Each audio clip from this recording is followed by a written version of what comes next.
ಇವತ್ತಿನ ಈ ಚರ್ಚೆ ವಿಚಾರದಲ್ಲಿ ನಿಮ್ಮ ಗಮನಕ್ಕೆ ಏನು ತರಕ್ಕೆ ನಾವು ನೋಡ್ತಾ ಇದೀವಿ ಅಂದರೆ, ನಿಮ್ಮ ನಡತೆಯೇ ಈ 9 to 6 hours ಅನ್ನ ಹೊರತುಪಡಿಸಿ ಕೂಡ ನಿಮ್ಮ ನಡತೆ ನಿಮ್ಮ ಕೆಲಸಕ್ಕೆ ಕುತ್ತಾಗಬಹುದು ಅನ್ನೋದನ್ನ ಹೇಳಕ್ ಹೊರಟಿದ್ವಿ. ಸೋಷಿಯಲ್ ಮೀಡಿಯಾಗಳಲ್ಲಿ ಕಾಮೆಂಟ್ ಹಾಕೋ ಮುನ್ನ ಎಚ್ಚರ. ನಿಮ್ಮ ನಡೆ, ನಿಮ್ಮ ನಿಲುವು ನಿಮ್ಮ ಕರಿಯರ್ಗೆ ಕಳಂಕ ತರಬಹುದು. ನಿಮ್ಮ ನೀತಿ ನಿಲುವೆಗಳನ್ನ ನಿಮ್ಮದೇ ವ್ಯಕ್ತಿತ್ವ ಸಾರಿ ಹೇಳುತ್ತೆ. ನೋಡಿ, ಬಿರಿಯಾನಿ ವಿಚಾರದಲ್ಲಿ ಏನಾಯ್ತು ಹೇಳಿ? ಹಿಮಾಂಶು ಜಂಗ್ರ ಕೆಲಸವನ್ನ ಕಳ್ಕೊಂಡಿದ್ದಾರೆ. ವೀಕೆಂಡ್ ಹೋಗೋಣ, ಒಂದು ಅರ್ಧ ಮುಕ್ಕಾಲು ಗಂಟೆನೋ 1 ಗಂಟೆನೋ ನಗಾಡ್ಕೊಂಡು ಮನಸ್ತೃಪ್ತಿಯಾಗಿ ಮಂಡೆಯಿಂದ ಫ್ರೈಡೆ ತನಕ ಸಾಕಾಗೋಗ್ಬಿಟ್ಟಿರುತ್ತೆ. ರಿಲ್ಯಾಕ್ಸ್ ಆಗಿ ಬರೋಣ, ನಗಾಡ್ಕೊಂಡು ಬರೋಣ ಅಂದ್ಕೊಂಡು ಹೋಗಿದ್ದ ವ್ಯಕ್ತಿ ಇವತ್ತು ಕೆಲಸ ಕಳ್ಕೊಳ್ಳೋ ಪರಿಸ್ಥಿತಿಗೆ ಬಂದಿದ್ದಾರೆ. ಅಸಹ್ಯ ಕಾಮೆಂಟ್ಸ್ ಮಾಡಿದ ಸೇಜಲ್ ಪವಾರ್ ವಿರುದ್ಧ ಕೂಡ ಕೇಸ್ ದಾಖಲಾಗಿದೆ. ಬೇಕಾಬಿಟ್ಟಿ ಮಾತಾಡೋ ಮುನ್ನ ಸ್ವಲ್ಪ ಇನ್ನು ಮುಂದಕ್ಕೆ ಎಲ್ಲರೂ ಹುಷಾರಾಗಿರ್ಬೇಕು. ಎಲ್ಲೋ ಯಾರೋ ನಿಮ್ಮನ್ನ ನಿಗೂಢವಾಗಿ ವಾಚ್ ಮಾಡ್ತಾ ಇರ್ತಾರೆ. ಅದು ನಿಮಗೆ ಯಾವಾಗಲೂ ಈ ಬ್ಯಾಕ್ ಕ್ಲಾಶ್ ಆಗ್ಬೋದು. ಸೊ ಇದೀಗ ಈ ನೆಟಿಜನ್ಗಳು ನಿಮ್ಮ ಜನ್ಮ ಜಾಲೋಡಕ್ಕೆ ರೆಡಿ ಆಗಿದ್ದಾರೆ ಅಂತ ಸುದ್ದಿ. ನೋಡಿ, ಹಂಗಲ್ಲ. ಈಗ ಚರ್ಚೆ ಮಾಡಬೇಕಾಗಿರೋದು, ತಂದೆ ತಾಯಂದ್ರು ಕೂಡ ನಮ್ಮ ಕೆಲಸದ ಬಗ್ಗೆ ಊರ್ನಲ್ಲಿ ಕುತ್ಕೊಂಡು ಆತಂಕ ಪಡುವ ಪರಿಸ್ಥಿತಿ. ಸೋಮವಾರದಿಂದ ಶುಕ್ರವಾರ ತನಕ ಹೆಕ್ಟಿಕ್ ವರ್ಕ್ಲೋಡ್ ಇರುತ್ತೆ. ಶನಿವಾರ ಮತ್ತು ಭಾನುವಾರ ಸ್ವಲ್ಪ ರಿಲ್ಯಾಕ್ಸ್ ಆಗೋಣ ಅಂದ್ಕೊಂಡು ಈ ಸ್ಟ್ಯಾಂಡಪ್ ಕಮಿಡಿಯನ್ಗಳ ಮೊರೆ ಹೋಗೋದು ಜಾಸ್ತಿ. ದುಡ್ಡು ಕೊಟ್ಟು ಟಿಕೆಟ್ ತಗೊಂಡು ಹೋಗ್ತಾರೆ, ನಗ್ತಾರೆ, ಮನಸಾರೆ ನಗ್ತಾರೆ. ಆ್ಯಂಡ್ ಅಲ್ಲಿ ಕಮಿಡಿಯನ್, ಆ ಸ್ಟ್ಯಾಂಡಪ್ ಕಮಿಡಿಯನಲ್ಲೂ ಏನಪ್ಪ ಅಂತ ಹೇಳಿದ್ರೆ, ಇತ್ತೀಚೆಗೆ ಅದು ಪ್ರಜ್ಞೆ ಇಲ್ಲದ ಹಾಸ್ಯವಾಗಿ ಮಾರ್ಪಾಡಾಗ್ತಾ ಇದೆ. ಹೆಣ್ಣು ಮಕ್ಕಳನ್ನ ಅದೊಂದು ಸೆನ್ಸಿಟಿವ್ ಲೇಯರ್ ಏನಿರುತ್ತೆ ಅದನ್ನು ದಾಟಿ ಕಾಲೆಳೆಯುವ, ಅದರಲ್ಲಿ ಹೆಣ್ಮಕ್ಳನ್ನ ಮುಂದಿಟ್ಕೊಂಡು ಹಾಸ್ಯ ಮಾಡುವ ಕೆಲಸಗಳು, ಪ್ರವೃತ್ತಿಗಳು ಜಾಸ್ತಿ ಆಗ್ತಾ ಇದೆ ಅಂತ. ಮತ್ತೊಬ್ಬ ಮೊನ್ನೆ ಅದು ಕೂಡ ವಿಪರೀತ ನಾನ್ಸೆನ್ಸ್ ಕ್ರಿಯೇಟ್ ಮಾಡಿತ್ತು. ತನ್ನ ತಂದೆ ತಾಯಿಯ ಲೈಂಗಿಕ ವಿಚಾರವನ್ನ ಇಟ್ಕೊಂಡು ಕಾಮಿಡಿ ಮಾಡಿದ್ದು. ಸೊ ಇವೆಲ್ಲವೂ ಎಲ್ಲಿಗೆ ತಗೊಂಡು ಹೋಗ್ತಾ ಇದೆ ಹಾಸ್ಯ ಪ್ರಜ್ಞೆಯನ್ನ ಅನ್ನುವ ಪ್ರಶ್ನೆಯ ಜೊತೆಗೆ, ನೋಡಿ, 9 ರಿಂದ 6 ಗಂಟೆ ತನಕ ನಿಮ್ಮ ನಡತೆ ಹೆಂಗಿರುತ್ತೆ ಆಫೀಸ್ ಒಳಗೆ ಅದು ಮಾತ್ರ ಮ್ಯಾಟರ್ ಆಗಲ್ಲ. ಆಫೀಸಿಂದ ಹೊರಗೆ ಹೋದ್ಮೇಲೆ ನಿಮ್ಮ ನಡತೆ ಹೇಗಿರುತ್ತೆ ಅದು ಕೂಡ ಕಂಪನಿ ಅಬ್ಸರ್ವ್ ಮಾಡ್ತಾ ಇರುತ್ತೆ ಅನ್ನೋದಕ್ಕೆ ಇದೊಂದು ನೇರ ಉದಾಹರಣೆ. ಸೊ ಇದ್ರ ಬಗ್ಗೆ ನಾವು ಇವತ್ತು ಚರ್ಚೆನ ಮಾಡ್ತಾ ಹೋಗೋಣ. ನನ್ನ ಜೊತೆ ಗೆಸ್ಟ್ಗಳು ಕೂಡ ಜಾಯ್ನ್ ಆಗಿದ್ದಾರೆ. ವೆಲ್ಕಮ್ ಮಾಡ್ಕೊಳ್ತೀನಿ. ವಕೀಲರು ಸಂತೋಷ್ ಇದ್ದಾರೆ. ನಮಸ್ತೆ ಸರ್, ಕಾರ್ಯಕ್ರಮಕ್ಕೆ ಸ್ವಾಗತ. ಇನ್ನೇನು ಕೆಲವು ಕ್ಷಣಗಳಲ್ಲಿ ಮತ್ತೊಬ್ರು ಜಾಯ್ನ್ ಆಗ್ಲಿಕ್ಕಿದ್ದಾರೆ. ಅವರು ಜಾಯ್ನ್ ಆಗ್ತಾ ಇದ್ದಂತೆ ಅವ್ರನ್ನೂ ಕೂಡ ವೆಲ್ಕಮ್ ಮಾಡ್ಕೊಳ್ತೀನಿ. ಸಂತೋಷ್ ಅವರೇ, ಓವರಾಲ್ ಈ ಬೆಳವಣಿಗೆ ನೋಡಿದಾಗ ನಿಮ್ಮ ಮೊದಲ ಓಪನಿಂಗ್ ಕಾಮೆಂಟ್ ಏನು ಇದಕ್ಕೆ? ಈ ಓಪನಿಂಗ್ ಕಮೆಂಟ್ಸ್ ಏನು ಅಂತ ಹೇಳಿದ್ರೆ, ಈಗ ಇವತ್ತಿನ ಕಾಲದಲ್ಲಿ ಈ ಸ್ಟ್ಯಾಂಡಪ್ ಕಾಮಿಡಿ ಈಗ ಈ 5 ವರ್ಷದಿಂದ ಈಚೆಗೆ ಈ ಥರ ಕಾಂಟ್ರವರ್ಸಿ ಮಾಡೋದು, ತುಂಬ ಈ ನಡುವೆ ಕಾಮೆಂಟ್ ಮಾಡೋದು, ಕಾಂಟ್ರವರ್ಸಿಗಳು ತೊಗೊಳ್ಳೋದು, ಇದು ಸರ್ವೇ ಸಾಮಾನ್ಯ ಆಗೋಗಿದೆ. ಇದನ್ನು ಕಟ್ ಡೌನ್ ಮಾಡಬೇಕು ಅಂದಾಗ, ಯಾಕಂದರೆ ಈಗ ಈ ಪ್ರೈಸ್ ಟ್ಯಾಗ್ ಫಿಕ್ಸ್ ಮಾಡೋದಿದೆಯಲ್ಲ, ಈ fixing a price tag for women dignity, ಈ ವಿಚಾರಗಳನ್ನ ನಾವು ಈ ಸೋಷಿಯಲ್ ಮೀಡಿಯಾದಲ್ಲಿ ಸ್ಪ್ರೆಡ್ ಆಗೋದನ್ನ ಕಟ್ ಮಾಡೋದಕ್ಕೆ ಇವ್ರ ಮೇಲೆ ಆ್ಯಕ್ಷನ್ ತೊಗೊಳ್ಳೇಬೇಕಾಗತ್ತೆ. ಯಾಕಂದರೆ ಇಲ್ಲಾಂದರೆ ಈಗ ಇವರೇನು ಒಂದು ಕಮೆಂಟ್ ಮಾಡಿದಾರಲ್ಲ, it's against one women, not only one women, it complete women dignity. So ಈ ವಿಚಾರಗಳನ್ನ ಅವ್ರ ಕ್ಯಾರೆಕ್ಟರ್ ವೈಸ್ನ ಕ್ವಶನ್ ಮಾಡೋದಕ್ಕೆ ಕಂಪ್ನಿಗಳು ಈಗ ಆ್ಯಕ್ಷನ್ಗಳನ್ನ ತಗೋಬೇಕಾಗಿರೋ ಪರಿಸ್ಥಿತಿ ಬೇಕಾಗುತ್ತೆ. ಯಾಕಂದ್ರೆ ನೀವು ಹೇಳಿದ್ರಿ, ಈಗ ಹೊರಗಡೆ ಜಗತ್ತಿನಲ್ಲಿ ಈ ಕಮೆಂಟ್ ಮಾಡೋದಕ್ಕೆ ಮುಂಚೆ ಅವ್ರಿಗೆ ಈ ಹೊರಗಡೆಲಿ ಹೇಗೆ ಬಿಹೇವ್ ಮಾಡ್ತಾರೆ, ಸೋಷಿಯಲ್ ಕಂಡಕ್ಟು ಕೂಡ ಕನ್ಸಿಡರ್ ಮಾಡಬೇಕಾ ಬೇಡವಾ ಅಂತ ಕನ್ಸಿಡರ್ ಮಾಡಬೇಕಾಗತ್ತೆ. ಯಾಕಂದರೆ ಯಾವುದೇ ಒಂದು ಜಾಬಲ್ಲಿ ಒಬ್ಬ ವ್ಯಕ್ತಿನ ಸೇರಿಸ್ಕೋಬೇಕಾದ್ರೆ ಅವನ ಅಷ್ಟೇ ಕೆಪಾಸಿಟಿ ಇದ್ದರೂ, ಅವನೇನೇ ಬುದ್ಧಿವಂತ ಆಗಿದ್ದರೂ ಕೂಡ ಅವನು ಸೋಷಿಯಲ್ ವೆಲ್ಫೇರ್ ಕಾಂಡಕ್ಟ್ ಹೆಂಗಿದೆ ಅನ್ನೋದನ್ನ ಯೂಶ್ವಲಾಗಿ ಕನ್ಸಿಡರ್ ಮಾಡ್ತಾರೆ. ಯಾಕಂದರೆ ಈಗ ಪ್ರೈವೇಟ್ ಕಂಪ್ನಿ ಇರ್ಬೋದು, ಗೌರ್ಮೆಂಟ್ ಎಂಪ್ಲಾಯೀಸ್ ಇರ್ಬೋದು, ಅವ್ರ ಕ್ಯಾರೆಕ್ಟರ್ ಸರ್ಟಿಫಿಕೇಟ್ನ ಕೇಳ್ತಾರೆ. ಯಾಕೆ ಅಂತ ಹೇಳಿದ್ರೆ ಹೊರಗಡೆ ಬಿಹೇವಿಯರ್ ಹೇಗಿರುತ್ತೆ ಅಂತ. ಯಾಕಂದರೆ ಈ become A part of company, is not an employee. ಈಗ ನೋಡಿ, ಇದೊಂದು ಕಾಂಟ್ರವರ್ಸಿಲಿ ಈಗ ಅವ್ನು ಹೆಂಗೆ ಕೇಳ್ತಾರೆ ಅಂತ ಹೇಳಿ ಅವ್ನು ಎಲ್ಲೂ ಕೂಡ ಇಂಡಿವಿಜುವಲಾಗಿ ಅವ್ನು ಐಡೆಂಟಿಫೈ ಮಾಡ್ತಿಲ್ಲ. ಅವ್ನು ಐಡೆಂಟಿಫೈ ಮಾಡಿದ್ರೆ is an employee of certain company. ಯಾವ ವಿಚಾರವಾಗಿ? Because of controversy, not because of he has done something good for the society ಅಂತ. ಸೊ ಆ ಕಾರಣಕ್ಕೆ ಈ ಥರ ವಿಚಾರಗಳನ್ನ, ಈ ಥರ ಕಮೆಂಟ್ಗಳನ್ನ ಮಾಡೋಂಥದ್ದನ್ನ ನಾವು ಕಟ್ ಡೌನ್ ಮಾಡಬೇಕಾಗತ್ತೆ. ಎಂಪ್ಲಾಯೀಸ್ಗಳಿಗೂ ಕೂಡ ಕೆಲವು ಕಂಪ್ನಿಗಳಲ್ಲಿ ಆಲ್ರೆಡಿ ಕೆಲವು ಇಂಟರ್ನಲ್ ಪಾಲಿಸಿಗಳು ಕೂಡ ಇದೆ, ಈ ಥರ ಸೋಷಿಯಲ್ ಮೀಡಿಯಾದಲ್ಲಿ ಯಾವುದೇ ರೀತಿ ಕಮೆಂಟ್ ಮಾಡಿಕೊಡೋದು ಅಂತ. ನೀವು ಎಕ್ಸಾಂಪಲಾಗಿ ತಗೊಳ್ಳೋದಾದರೆ ಗೂಗಲ್ ಎಂಪ್ಲಾಯೀಸ್ನ ರೀಸೆಂಟಾಗಿ ಅವರು ಫ್ರೀ ಪ್ಯಾಲೆಸ್ಟೈನ್ ಅಂತ ಒಂದು ಕಾಂಟ್ರವರ್ಸಿ ರಿಮಾರ್ಕ್ ಮಾಡಿದಾಗ ಓವರ್ನೈಟ್ ಅಷ್ಟು ಜನ ಎಂಪ್ಲಾಯೀಸ್ನ ಅವರು ರಿಮೂವ್ ಮಾಡಿದ್ರು ಬಿಕಾಸ್ ಆಫ್ ಒನ್ ಕಮೆಂಟ್. ಯಾಕೆಂದರೆ ಕಂಪ್ನಿ ಅಂತ ಹೇಳಿದಾಗ ಅದು ಎಲ್ಲ ಸಮಾಜಕ್ಕೂ ಎಲ್ಲ ವರ್ಗಕ್ಕೂ ಸೀಮಿತವಾಗಿರುತ್ತದೆ. ನೀವು ಅದನ್ನ ನಿಮ್ಮ ಫ್ರೀಡಮ್ ಆಫ್ ಎಕ್ಸ್ಪ್ರೆಷನ್ನ should not be lower the dignity of certain community or religious or whatever it is, it should be control ಅನ್ನೋದು ನನ್ನ ಒಂದು. ಓಕೆ, ಈಗ ಚರ್ಚೆಗಳು ಸಹಜವಾಗಿ ಏನಾಗುತ್ತೆ ಅಂದರೆ, ಇದು ಸೆಲೆಕ್ಟಿವ್ ಫೈಟ್ ಅಂತ ಅನ್ಸುತ್ತೆ. ಬಿಕಾಸ್ ಈ ಸ್ಟ್ಯಾಂಡಪ್ ಕಾಮಿಡಿಯನ್ ಹೆಸರಲ್ಲಿ ಅಥವಾ ಕಾಮಿಡಿಗಳ ಹೆಸರಲ್ಲಿ ಪ್ರಜ್ಞೆ ಇಲ್ಲದ ಹಾಸ್ಯಗಳು ಇವತ್ತು ನೆನ್ನೆದಲ್ಲ. ಅಂಡ್ ಎಷ್ಟೋ ಜನ ನಾನು ಅವಾಗಲೇ ಇನ್ನೊಂದು ಉದಾಹರಣೆನ ಕೊಡ್ತಾ ಇದೆ, ಈ ಬಿಯರ್ ಬೈ ಸಿಪ್ಸ್ ಅಂತಾನೋ ಮತ್ತೊಂದು ಯಾವ್ದು, ರಣವೀರ್ ನನ್ನ ತಂದೆ ತಾಯಿಯ ಲೈಂಗಿಕತೆ ವಿಚಾರವನ್ನು ಇಟ್ಕೊಂಡು ಕಾಮಿಡಿ ಮಾಡೋದು ಅಂಡ್ ಅದಕ್ಕೆ ಎಂಟರ್ಟೈನ್ ಮಾಡುವ ಜನರದ್ದು ಕೂಡ ತಪ್ಪಾಗುತ್ತೆ ಹಾಗೆ ನೋಡೋದಾದ್ರೆ.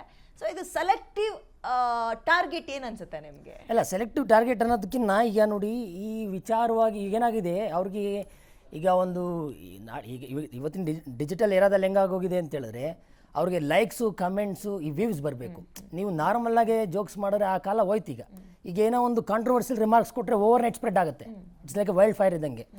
ಸೊ ಈ ರಣವೀರ್ ಕೇಸಲ್ಲೂ ಇರ್ಬೋದು ನೋಡಿ, ಅದರಲ್ಲಿ ಸುಪ್ರೀಂ ಕೋರ್ಟ್ ಸುಮೋಟೋ ಆ್ಯಕ್ಷನ್ ತಗೋತು ಅಂದಮೇಲೆ. ಅಂದರೆ ಅವನ ಏನು ಪಾಡ್ಕಾಸ್ಟ್ ಇತ್ತು ಅದನ್ನ ಒಂದು ತಿಂಗಳು ಮಟ್ಟಿಗೆ ಅದನ್ನ ಬ್ಯಾನ್ ಮಾಡಿದ್ರು. You should not make any comment against. Irrespect ಅವ್ನು ಹೇಳಿ ಅವ್ನು ಹಂಗೂ ಡಿಫೆನ್ಸ್ ತಗೊಂಡ, ಇಲ್ಲ ವಿತಿನ್ 4 walls ಆ ಕಮೆಂಟ್ ಮಾಡಿದ್ದು ಇಟ್ ಇಸ್ ನಾಟ್ ಪಬ್ಲಿಕ್ ಅಂತ. ಬಟ್ ಸುಪ್ರೀಂ ಕೋರ್ಟ್ ಏನು ಹೇಳ್ತು ಅಂದರೆ ಆ ವಿಚಾರ because it spread in social media is also part of life. ಈ ಲೆಕ್ಕ ಏನೇ ಒಂದು ಸಣ್ಣ ಕಮೆಂಟ್ ಮಾಡೋದು, ರಾಜಕೀಯದಲ್ಲಿ ಇರ್ಬೋದು, ನಿಮ್ಮ ಪರ್ಸನಲ್ ವೈಯಕ್ತಿಕ ಲೈಫ್ ಇರ್ಬೋದು, ಯಾವುದೇ ಪ್ರೊಫೆಷನಲ್ ಲೈಫ್ ಇರ್ಬೋದು, ಒಂದು ಸಣ್ಣ ಕಮೆಂಟ್ ಕೂಡ ವೈಲ್ಡ್ ಸ್ಪ್ರೆಡ್ ಆಗಿ ಸ್ಪ್ರೆಡ್ ಆಗುತ್ತೆ. ಆ ವಿಚಾರನ ನೀವು ಕಟ್ ಡೌನ್ ಮಾಡ್ಬೇಕಾದ್ರೆ ನೀವು ಒಂದು ಈಗ ಸಮಾಜದಲ್ಲಿ ಗಣ್ಯ ವ್ಯಕ್ತಿ ಆಗಿದಾಗ ನೀವು ಅದನ್ನ ಕಟ್ ಡೌನ್ ಮಾಡ್ಕೋಬೇಕಾಗತ್ತೆ. ಆ ವಿಚಾರಗಳಲ್ಲಿ ಮಾತಾಡೋಕೆ ಮುಂಚೆ ಯೋಚನೆ ಮಾಡಬೇಕಾಗತ್ತೆ, ಕಾನ್ಷಿಯಸ್ ಮೈಂಡ್ ಇರಬೇಕಾಗುತ್ತೆ. ಯಾವುದೇ ಒಂದು ಸಣ್ಣ ಕಮೆಂಟ್ ಮಾಡಬೇಕಾದ್ರೂ ಕೂಡ ಇಲ್ಲ ಡಿಸ್ಕಷನ್ ಮಾಡ್ಬೇಕಾದ್ರೆ ಕಾನ್ಷಿಯಸ್ ಮೈಂಡ್ ಇರಬೇಕು. ನಾನು ಹಾಡೋ ಮಾತಿಂದ ಒಬ್ರಿಗೆ ತೊಂದರೆ ಆಗುತ್ತಾ, ಒಂದು ಕಮ್ಯುನಿಟಿಗೆ ತೊಂದರೆ ಆಗುತ್ತಾ, ಒಬ್ಬರು ವ್ಯಕ್ತಿಗೆ ತೊಂದರೆ ಆಗುತ್ತಾ ಅನ್ನೋದು ನೋಡಬೇಕಾಗತ್ತೆ. ಇದು ಆಲ್ರೆಡಿ ಕಾನೂನಲ್ಲೂ ಕೂಡ ಇದ್ರ ಬಗ್ಗೆ ಮಲ್ಟಿಪಲ್ ಆ್ಯಕ್ಷನ್ಸ್ ಕೂಡ ತಗೊಂಡಿದ್ದಾರೆ. ಇವಾಗ ಈ ಕೇಸಲ್ಲೂ ಕೂಡ ಆಲ್ರೆಡಿ ಮಹಾರಾಷ್ಟ್ರದಲ್ಲಿ FIR ಆಗಿದೆ. ಈಗ ಆಲ್ರೆಡಿ ಕ್ಯಾಂಪೇನ್ ಕೂಡ ಹೋಗ್ತಿದೆ, biryani is not for consent ಅಂತ. It cannot be consent. ಈಗ ರೀಸೆಂಟಾಗಿ ಏನಾಗ್ತಿದೆ, ನೋ ಮೀನ್ಸ್ ನೋ ಅನ್ನೋ ಕಮೆಂಟ್ ಕೂಡ ಸುಪ್ರೀಂ ಕೋರ್ಟಲ್ಲಿ ಪ್ರಚಾರವಾಗಿತ್ತು. ಸೊ ಅದೇ ರೀತಿ ಹಂಗೆ ಇಲ್ಲಿ biryani is not for a consent for women dignity ಅನ್ನೋ ಲೆಕ್ಕ. ಸೊ ಈ ಥರ ವಿಚಾರಗಳನ್ನ ಆಕ್ಷನ್ ತಗೊಳ್ಳೇಬೇಕಾಗ್ತದೆ. ಎಸ್, ನಾನು ನಿಮ್ಮ ಹತ್ರ ಬರ್ತೇನೆ. ಈಗ ತಾನೇ ನಟಿ ಸೌಮ್ಯ ಅವರು ಕೂಡ ನಮ್ಮ ಜೊತೆ ಜಾಯ್ನ್ ಆಗಿದ್ದಾರೆ. ಸೌಮ್ಯ ಅವರೇ ನಮಸ್ತೆ, ಕಾರ್ಯಕ್ರಮಕ್ಕೆ ಸ್ವಾಗತ. ನಿಮ್ಮ ಫಸ್ಟ್ ಓಪನಿಂಗ್ ಕಾಮೆಂಟ್ ಏನು ಅನ್ಸುತ್ತೆ ಈ ರೀತಿಯ ಆಕ್ಷನ್ಸ್ಗಳು ಮತ್ತು ಆ ಹುಡುಗನ ಕೆಲಸದ ಭದ್ರತೆ ನೋಡಿದಾಗ? ಖಂಡಿತ ಅವ್ನು ಮಾಡಿರೋದಕ್ಕೆ ಅವ್ನು ಅನುಭವಿಸ್ತಾ ಇದ್ದಾನೆ ಅಂತ ಅನಿಸುತ್ತೆ. ಇಟ್ಸ್ ನಾಟ್ ರೈಟ್ ಅಲ್ವಾ? ಜಸ್ಟ್ ಒಂದು ಬಿರಿಯಾನಿಗೋಸ್ಕರ ಹುಡುಗಿ ಬಗ್ಗೆ ಅಷ್ಟು ಅವಹೇಳನಕಾರಿ ಮಾತುಗಳು ಮೊದಲನೇ ಬಾರಿ ಅಲ್ಲೂ ಅಲ್ಲ, ಉಳಿದವ್ರಿಗೆ ಯಾಕಿಲ್ಲ, ನನ್ಗೊಬ್ಬನಿಗೆ ಯಾಕೆ ಹಿಂಗಾಯ್ತು ಅಂತಲೂ ಪ್ರಶ್ನೆ ಬರುತ್ತೆ. ಅದಕ್ಕಿಂತ ಹೆಚ್ಚಾಗಿ ಏನು ವಿಚಾರ ಅಂದ್ರೆ ಜಾಬ್ ಸೆಕ್ಯೂರಿಟಿ ಏನು ಅನ್ನೋದನ್ನು ಕೂಡ ಪ್ರಶ್ನೆ ಬರುತ್ತೆ. ಬಟ್ ನಾನು ಆಫೀಸಿಗೆ ಬರ್ತೀನಿ 9 ರಿಂದ 6 ಗಂಟೆ ತನಕ ಅಥವಾ 9 to 6 ಜಾಬ್ ಇರುತ್ತೆ. ಅದ್ರೊಳಗೆ ನನ್ನ ಬಿಹೇವಿಯರ್ ಏನಿದೆ ಅದನ್ನ ನೀವು ಮಾನಿಟರ್ ಮಾಡಿ. ಅದನ್ನ ಹೊರತುಪಡಿಸಿ ನನ್ನ ವೈಯಕ್ತಿಕ ಜೀವನವೂ ಕೂಡ ನಿಮ್ಮ ಕಂಟ್ರೋಲ್ನಲ್ಲಿ ಇರಬೇಕು, ನೀವು ಹೇಳ್ದಂಗೆ ನಾನು ನಡ್ಕೋಬೇಕು ಅಂದಾಗ ನನಗೆ ಭದ್ರತೆ ಎಲ್ಲಿದೆ ಅಂತಲೂ ಪ್ರಶ್ನೆ ಆಗುತ್ತೆ ಅಲ್ವಾ? ನನ್ನ ಕೆಲಸದ ಭದ್ರತೆ ಏನು ಅನ್ನೋದು ಕೂಡ ಪ್ರಶ್ನೆ ಆಗುತ್ತೆ. ಆ ವಿಚಾರದಲ್ಲಿ ನಾನು ಕೇಳ್ತಾ ಇದ್ದೀನಿ. ಮ್ಯಾಮ್, ಭದ್ರತೆ ಅಂದರೆ ಬೇರೆ ಕಡೆನೂ ಆಗಿದೆ, ಬಟ್ ಬೇರೆಯವರು ಎಲ್ಲೂ ಹೋಗಿ ಆ ಥರ ಸ್ಟ್ಯಾಂಡಪ್ ಕಾಮಿಡಿಯಲ್ಲಿ ಅಥವಾ ಸೋಷಿಯಲ್ ಮೀಡಿಯಲ್ಲಿ ಎಲ್ಲೂ ಆ ಕಮೆಂಟ್ ಹಾಕಿಲ್ವಲ್ಲ, ನಾನು ಬಿರಿಯಾನಿ ಕೊಡಿಸ್ದೆ, ನಾನು ಈ ಥರ ಮಾಡಿದೆ ಅಂತ. ಇಲ್ಲ, ನನ್ನ ಪಾಯಿಂಟ್ ನೀವು ಕ್ಯಾಚ್ ಮಾಡಲಿಲ್ಲ. ಬರ್ತೀನಿ ನಾನು. ಸಂತೋಷ್ ಅವರ ನನ್ನ ಪಾಯಿಂಟ್ ನೀವು ಕ್ಯಾಚ್ ಮಾಡಿದ್ರಿ ಅಂತ ಕೇಳ್ತೀನಿ. ಸೊ ನನ್ನ ಜಾಬ್ ಸೆಕ್ಯೂರಿಟಿ ಅಂತ ಬಂದಾಗ ಹೆಂಗೆ ಆಫೀಸಿಂದ ಹೊರಗೆ ಹೋದ ನಂತರ ನನ್ನ ವೈಯಕ್ತಿಕ ಜೀವನ ಇರುತ್ತೆ, ನನ್ನ ವೈಯಕ್ತಿಕ ಅಭಿಲಾಷೆಗಳಿರುತ್ತೆ, ನನ್ನ ವೈಯಕ್ತಿಕ ಇಷ್ಟಗಳಿರುತ್ತೆ. ಅದನ್ನೆಲ್ಲ ಆಫೀಸ್ನವ್ರು ಕಂಟ್ರೋಲ್ ಮಾಡಬೇಕಾಗತ್ತೆ. ಯಾಕೆ ಅಂತ ಹೇಳಿದ್ರೆ ಸೋಷಿಯಲ್ ಕಂಡಕ್ಟ್ನ ಕನ್ಸಿಡರ್ ಮಾಡಲೇಬೇಕಾಗತ್ತೆ. ಯಾಕೆ ಅಂತ ಹೇಳಿದ್ರೆ ಈಗ ಯಾವುದೇ ಒಂದು ಕಂಪ್ನಿಲಿ ಕೂಡ ನೀವು ಏನೇ ಈಗ ನೀವು ಹೇಳಿದ್ರಿ ಇಲ್ಲ 9 to ಈಗ ನೀವು ಮಾರ್ನಿಂಗ್ 9 to 5 ವರ್ಕ್ ಮಾಡಿದ ತಕ್ಷಣ ನನ್ನ ಕೆಲಸ ಅಲ್ಲಿ ಮುಗಿತು ಅಂತಲ್ಲ. ನೀವು ಇಲ್ಲಿ ಮಾಡಿರೋದು ಕೂಡ ಪರ್ಸನಲ್ ಕಮೆಂಟ್ ಆಗಿದ್ರೂ ಕೂಡ you are representing the company itself. ಆ ಗುಡ್ ವಿಲ್ ಏನಿದೆಯಲ್ಲ, ಕಂಪ್ನಿ ಗುಡ್ ವಿಲ್ನ ನೀವು ರೆಪ್ರೆಸೆಂಟ್ ಮಾಡ್ತಾ ಇರ್ತೀರ. ಯಾಕೆ ಅಂತ ಹೇಳಿದ್ರೆ ಇವತ್ತು ಎಲ್ಲರೂ ಸೋಷಿಯಲ್ ಮೀಡಿಯಾ ಪ್ರೊಫೈಲಲ್ಲಿ ಅವ್ರ ಜಾಬ್ ಎಲ್ಲಿದೆ, ಅವ್ರು ಎಲ್ಲಿ ವರ್ಕ್ ಮಾಡ್ತಿದ್ದಾರೆ, ಅವ್ರ ಪೊಸಿಷನ್ಸ್ ಏನು, ಪ್ರತಿಯೊಂದು ಕೂಡ ಹಾಕೊಂಡಿರ್ತಾರೆ. ಒಂದು ಆಮೇಲೆ ಈಗ ನೋಡಿ ಈ ಸಣ್ಣ ಒಂದು ಕಾಂಟ್ರವರ್ಸಿ ಅವ್ರ ಕಂಪ್ನಿನ ಟ್ಯಾಗ್ ಲೈನ್ ಮಾಡೋಂಗೆ ಆಗೋಯ್ತು. ಈಗ ಓವರ್ ನೈಟು ಕಂಪ್ನಿ ರೆಪ್ಯುಟೇಷನ್ಸ್ ಡ್ಯಾಮೇಜ್ ಆಗುತ್ತೆ. ಈಗ ನಾಳೆ ದಿವಸ ನೀವು ಆ್ಯಕ್ಷನ್ ತಗೊಂಡಿಲ್ಲ ಅಂತ ಹೇಳಿದ್ರೆ ಓವರ್ ನೈಟ್ ನೀವು ಅದಕ್ಕೆ ಪ್ರೋತ್ಸಾಹ ಕೊಟ್ಟಂಗೆ ಆಗ್ಬಿಡುತ್ತೆ.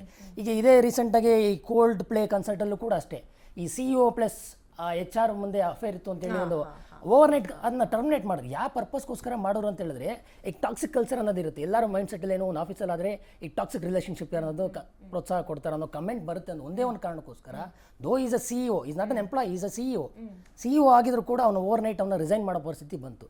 ಯಾಕೆ ಅಂತ ಹೇಳಿದ್ರೆ ಇದೆಲ್ಲ ಸಮಾಜದಲ್ಲಿ ಕಂಪ್ನಿ ಆ ಗುಡ್ ವಿಲ್ ಏನಿದೆ ಅದಕ್ಕೆ ಡ್ಯಾಮೇಜ್ ಆಗುವಂಥ ಪ್ರಾಮುಖ್ಯತೆಗಳು ಇದ್ದೇ ಇರುತ್ತೆ. ಈ ಕಂಪನಿಗಳಲ್ಲ, ಅದು ಹೆಣ್ಮಕ್ಳ ವಿಚಾರಕ್ಕಾಗಲಿ ಅಥವಾ ಮತ್ತೊಬ್ಬರ ವಿಚಾರಕ್ಕಾಗಲಿ ಒಬ್ಬನ ಕೆಲಸದಿಂದ ಫೈರ್ ಮಾಡೋದು ಅಷ್ಟೊಂದು ಸುಲಭ ಅಲ್ಲ. ಆ್ಯಂಡ್ ಒಳಗೆ ಅದಕ್ಕೆ ಅಂತಲೇ ಒಂದು ಟೀಮ್ ಇರುತ್ತೆ, ಅವರ ಕ್ಯಾರೆಕ್ಟರ್ನ ಅಬ್ಸರ್ವ್ ಮಾಡ್ತಿರ್ತಾರೆ, ಒಂದಷ್ಟು ಜನರ ಒಪಿನಿಯನ್ ಅನ್ನ ಕಲೆಕ್ಟ್ ಮಾಡ್ತಿರ್ತಾರೆ.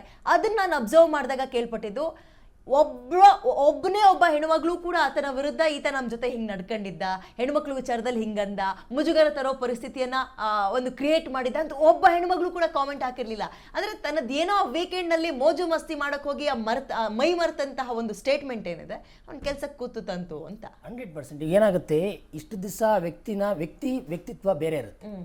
ಇಷ್ಟು ದಿವಸ ಅವ್ನು ಕೆಲಸ ಮಾಡ್ತಿದ್ದ ರೀತಿ ಬೇರೆ, ಇದ್ದಿದ್ದ ರೀತಿ ಬೇರೆ, ವ್ಯಕ್ತಿತ್ವ ಬೇರೆ. ಇದೊಂದು ಸಣ್ಣ ಕಮೆಂಟ್ ಮೇಲೆ ನಾಳೆ ಅವ್ರ ಫೆಲೋ ಎಂಪ್ಲಾಯೀಸ್ ಕೂಡ ಅವನ ಜೊತೆ ವರ್ಕ್ ಮಾಡೋದಕ್ಕೆ ಇಷ್ಟಪಡೋದಿಲ್ಲ. ಯಾಕಂದ್ರೆ ಇನ್ನು ಮೇಲೆ ನೋಡೋ ರೀತಿ ಚೇಂಜ್ ಆಗುತ್ತೆ.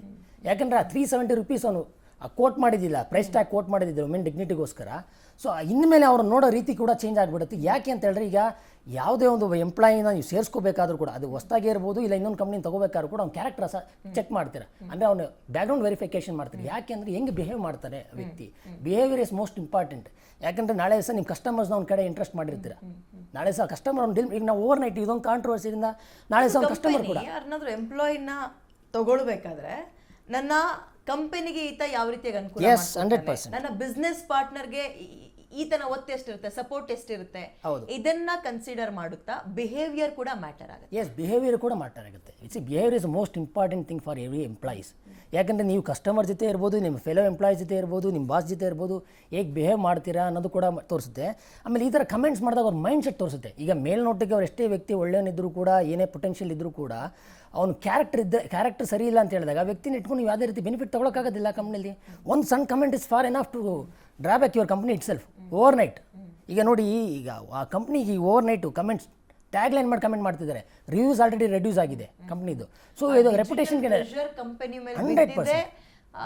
ನಾನು ಸರ್ವೈವ್ ಆಗಬೇಕು ಅಥವಾ ನನ್ನ ಕಂಪನಿ ಹಂಗೆ ಉಳ್ಕೋಬೇಕು ಅಂದ್ರೆ ನಾನು ಇವನನ್ನು ಕಿತ್ತು ಬಿಸಿ ಆ PR ಕಂಟ್ರೋಲ್ ಮಾಡ್ಕೊಳ್ಳೇಬೇಕಾಗುತ್ತೆ, ಟರ್ಮಿನೇಷನ್ ಮಾಡಬೇಕಾಗುತ್ತದೆ. ಕಂಪನಿ ಏನೋ ಸೇಫ್ ಆಗಿ ಗೇಮ್ ಪ್ಲೇ ಮಾಡ್ತು, ಬಟ್ ವಾಟ್ ಅಬೌಟ್ ಹಿಂಗೆ ಎಲ್ಲಾ ವಿಚಾರದಲ್ಲೂ ಒಬ್ಬನ್ಗಾಯ್ತು ನಾಳೆ ಇನ್ನೊಬ್ಬನ್ಗಾಗುತ್ತೆ ಅಂತ ಡಿಜಿಟಲ್ ಪ್ರೆಷರ್ ಅನ್ನೋದು ಕ್ರಿಯೇಟ್ ಆಗ್ತಾ ಇದ್ರೆ ಜಾಬ್ ಸೆಕ್ಯೂರಿಟಿ ಅನ್ನೋದು ಹೆಂಗೆ ಹೋಗುತ್ತೆ? ಜಾಬ್ ಸೆಕ್ಯೂರಿಟಿ ಅನ್ನೋದು ನಿಮ್ಮ ಪೊಟೆನ್ಷಿಯಲ್ ಮೇಲೆ ಕ್ವಶನ್ ಮಾಡಬೇಕು ಹೊರತು ನಿಮ್ಮ ಸೋಷಿಯಲ್ ಕಂಡಕ್ಟ್ ಮೇಲಲ್ಲ. ಈಗ ಏನಾಗುತ್ತೆ, ಈಗ ನೀವು ಹೇಗಿರಿ, ನಾನಿಲ್ಲ ನನ್ನ ಕಂಪ್ನಿಲಿ ಇಷ್ಟೆಲ್ಲ ವರ್ಕ್ ಮಾಡಿದ್ದೀನಿ, ನನ್ನ ಪೊಟೆನ್ಷಿಯಲ್ ನಾನು ಇಷ್ಟೆಲ್ಲ ಕ್ರೆಡಿಟ್ ಕೊಟ್ಟಿದ್ದೀನಿ ಕಂಪ್ನಿಗೆ, ಆ ಪರ್ಪಸ್ಗೋಸ್ಕರ ನೀವು ಇಟ್ಕೊಳ್ಳೇಬೇಕು ಅಂತ ಹೇಳೋಕ್ಕಾಗೋದಿಲ್ಲ. ಯಾಕೆಂದ್ರೆ ಹೇಳಿದೆ, ನಿಮ್ಗೆ ಆಗಲೇ ಹೇಳಿದೆ, ಈ ಕಂಪ್ನಿ ಹೊರಗಡೆ ಬಿಹೇವಿಯರ್ ಕೂಡ ಹಿಂದೆ ಎಲ್ಲ ಏನಾಗ್ತಿತ್ತು, ಈ ಫ್ಯಾಕ್ಟ್ರೀಸ್ ಅವಾಗೆಲ್ಲ ಇಂಡಸ್ಟ್ರಿಗಳು ಈ ಥರ IT ಕಂಪ್ನಿಗಳು ಇರಲಿಲ್ಲ, ಡಿಜಿಟಲ್ ಎರ ಕೂಡ ಇರಲಿಲ್ಲ. ಅವಾಗ ಯಾರು ನಿಮ್ಮನ್ನ ಏನೇ ಕಮೆಂಟ್ಸ್ ಮಾಡಿದ್ರು ಕೂಡ ಕೇಳೋರು ಇರಲಿಲ್ಲ. ಬಟ್ ಈಗ ಏನಾಗಿದೆ, ವೈಯಕ್ತಿಕ ಮತ್ತು ನಿಮ್ಮ ಪ್ರೊಫೆಷನಲ್ ಲೈಫ್ ಎರಡೂ ಕೂಡ ಒಂದೇ, ಎರಡು ಅಕಿನ್ ಟು ದ ಸ್ಕಿನ್ ಇದ್ದಂಗೆ. ಸೊ ಅದನ್ನೆರಡು ಸಪ್ರೇಟ್ ಮಾಡೋಕ್ಕಾಗೋದಿಲ್ಲ. ನೀವು ಕಂಪ್ನಿಲಿ ಹೇಗಿರ್ತೀರೋ ಹೊರಗಡೆನೂ ಕೂಡ ಅದೇ ರೀತಿ ಇರಬೇಕಾಗತ್ತೆ. ಯಾಕೆ ಅಂದರೆ ನಿಮ್ಮ ನಡತೆಯಲ್ಲಿ ಏನಾರು ಒಂದು ಹೆಚ್ಚು ಕಡಿಮೆ ಒಂಚೂರು ಈ ಥರ ಆಯಿತು ಅಂತ ಹೇಳಿದಾಗ ಅಲ್ಟಿಮೇಟ್ಲಿ ಅದು ಕಂಪ್ನಿಗೆ ರೆಪ್ಯುಟೇಷನ್ಗೆ ಡ್ಯಾಮೇಜ್ ಆಗೋ ಚಾನ್ಸಸ್ ಜಾಸ್ತಿನೂ ಇರುತ್ತದೆ. ಆ ಗುಡ್ ವಿಲ್ಗೆ ರೆಪ್ಯುಟೇಷನ್ಸ್ಗೂ ಆ ಡ್ಯಾಮೇಜ್ ಆಗಿ ಅದು ರಿಡ್ಯೂಸ್ ಆಗೋ ಚಾನ್ಸಸ್ಸು ಇರುತ್ತೆ. ಯಾಕಂತ ಹೇಳಿದ್ರೆ ನಾಳೆ ದಿವಸ ಈ ವ್ಯಕ್ತಿಗಳು ಹೊರಗಡೆ ಕ್ಲೈಂಟ್ಸ್ಗಳನ್ನ ಮೀಟ್ ಮಾಡೋ ಚಾನ್ಸಸ್ ಜಾಸ್ತಿ ಇದ್ದೇ ಇರುತ್ತೆ, ಅವ್ರ ಹತ್ರ ಡೀಲ್ ಮಾಡೋ ವಿಚಾರಗಳಿರುತ್ತೆ.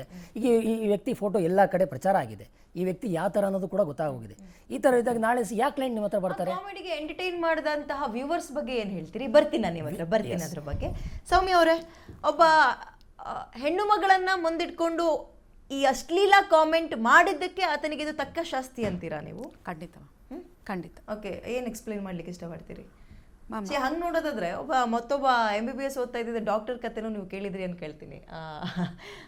ಪೋಸ್ಟ್ ಮಾರ್ಟಮ್ ರಿಪೋರ್ಟ್ನಲ್ಲಿ ನಾವು ಅಂದರೆ ಇಲ್ಲಿ ಹುಡುಗನ್ನ ಮುಂದಿಟ್ಕೊಂಡು ಕಾಮಿಡಿ ಮಾಡಿದ್ರು, ಹೆಣ್ಮಗಳನ್ನ ಮುಂದಿಟ್ಕೊಂಡು ಕಾಮಿಡಿ ಮಾಡಿದ್ರು ಅಂತಲ್ಲ.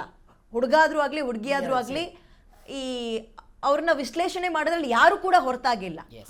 ಆದರೆ ಯಾವ ವಿಚಾರವನ್ನು ಇಟ್ಕೊಂಡು ನಾನು ಅವ್ರನ್ನ ಕಾಲೆಳಿತಾ ಇದ್ದೀನಿ, ಕಾಲೆಳೆಯೋದ್ರ ಮುಖಾಂತರ ಬೇರೆಯವ್ರನ್ನ ನಗುವಂಗ್ ಮಾಡ್ತಾ ಇದ್ದೀನಿ ಅನ್ನೋದು ಮ್ಯಾಟರ್ ಆಗುತ್ತೆ. So what's your opinion about that? Ma'am, 370 ರೂಪಾಯಿಗೆ ಅದು ನಾನು ಏನು ಪೈಸಾ ವಸೂಲ್ ಮಾಡಿದೆ ಅನ್ನೋ ರೀತಿ ಇತ್ತಲ್ಲ, ಅದು ತುಂಬ ಅಸಹ್ಯವಾಗಿತ್ತು.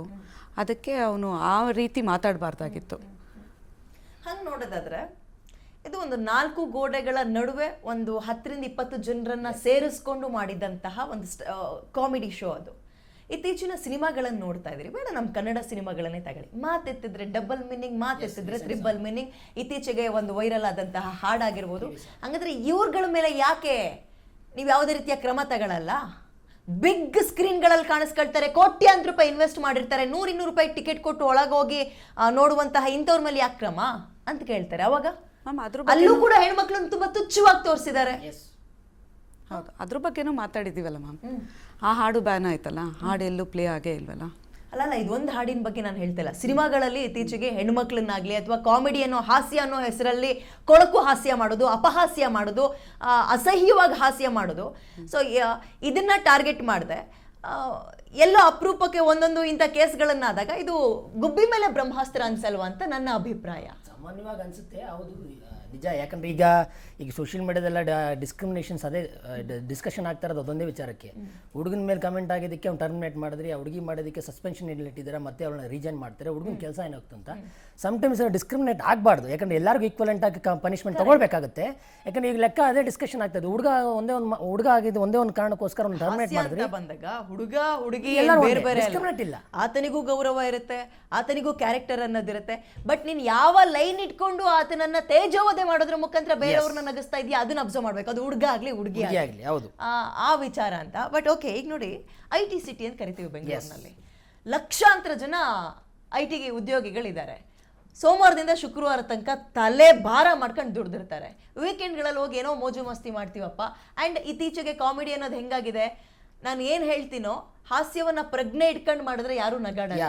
ನಾನು ಈ ರೀತಿಯಾಗಿ ಮಾತಾಡ್ದಾಗ್ಲೇ ನಗಾಡ್ತಾರೆ, ಈ ರೀತಿಯಾಗಿ ಮಾತಾಡ್ದಾಗ್ಲೇ ವ್ಯೂಸ್ ಬರುತ್ತೆ, ಕಾಮೆಂಟ್ ಬರುತ್ತೆ, ನಾನು ಫೇಮಸ್ ಆಗ್ತೀನಿ ಅಂತ ನಿರೀಕ್ಷೆ ಮಾಡೋರ್ದು ತಪ್ಪಾಗುತ್ತಲ್ವಾ ಸರ್? ನೀವು ನಿರೀಕ್ಷೆ ಮಾಡಿ ಇಂಥವ್ರನ್ನ ಪ್ರೋತ್ಸಾಹ ಮಾಡೋದಕ್ಕೆ ಇನ್ನೊಂದಷ್ಟು ಜನ ಹುಡ್ಕೊಳ್ತಾ ಇದ್ದಾರೆ.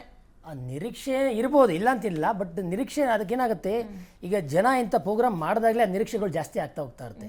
ಈಗ ನೀವು ಪ್ರೋಗ್ರಾಮ್ಗಳು ಈ ಥರ ಮಾಡದೆ ಅದರ್ ಆ್ಯಕ್ಟಿವಿಟೀಸ್ ಯಾಕೆಂದರೆ ಈ ಕಾಂಟ್ರವರ್ಸಿ ಪಾಡ್ಕಾಸ್ಟ್ ಬರೋಕ್ಕೆ ಮುಂಚೆಯಿಂದನೂ ಕೂಡ ಕಾಮಿಡಿ ಶೋ ನಮ್ಮ ಪ್ರಾಣೇಶ್ ಅವ್ರದ್ದು ಇರ್ಬೋದು, ಬೇರೆ ವಿಚಾರದಲ್ಲಿ ಇರ್ಬೋದು, ಅದರಲ್ಲಿ ಸಹಜವಾಗಿ ನಗು ಬರ್ತದೆ.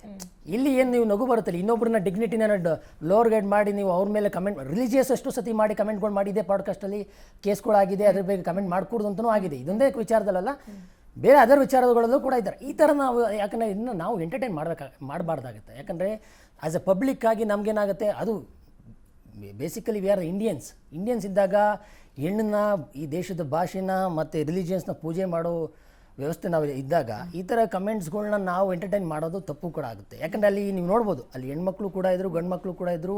ಆ ಕಮೆಂಟ್ ಮಾಡಿದಾಗಲೂ ಕೂಡ ತುಂಬ ಜನ ಅದನ್ನ ಪ್ರೋತ್ಸಾಹ ಕೊಡ್ತಿದ್ರು. ಈ ಚಪ್ಪಾಳೆ ತಟ್ಟೋ ಮೂಲಕ, ನಗು ಮೂಲಕ ಅದು ಪ್ರೋತ್ಸಾಹ ಕೊಟ್ಟಂಗೆ. ಸೊ ಆ ಪ್ರೋತ್ಸಾಹ ಕೊಡೋದು ಕೂಡ ಕಂಟ್ರೋಲ್ ಮಾಡಬೇಕಾಗತ್ತೆ. ಈ ವ್ಯಕ್ತಿ ಎಷ್ಟು ಕಮೆಂಟ್ ಮಾಡೋದು ಅದೇ ರೀತಿ ಅವರು ಕೂಡ ಅದಕ್ಕೆ ಶಾಮೀಲಾಗಿದ್ದಾರೆ ಅನ್ನೋದು ಒಂದು ವಿಚಾರ ಬರುತ್ತೆ. ಸಂತೋಷ್ ಅವರ ನಾನು ಏನು ಹೇಳಲಿಕ್ಕೆ ಇಷ್ಟಪಟ್ಟೆ ಅಂದರೆ, IT ಸಿಟಿ, IT ಹಬ್ ಅಂತ ಕರಿತೀವಿ.